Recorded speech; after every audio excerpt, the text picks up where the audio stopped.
लक्ष्मी व्रत तते कही बाबू छाई माघ मास शुक्ल पक्ष दशमी तिथिर श्री सुदशा व्रत कोटि पड़े से दिन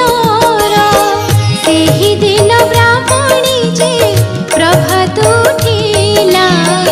एक वर्ण गाईर जे गोबर आनिला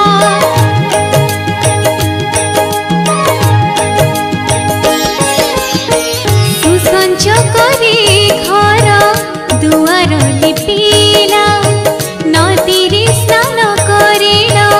घर को आइला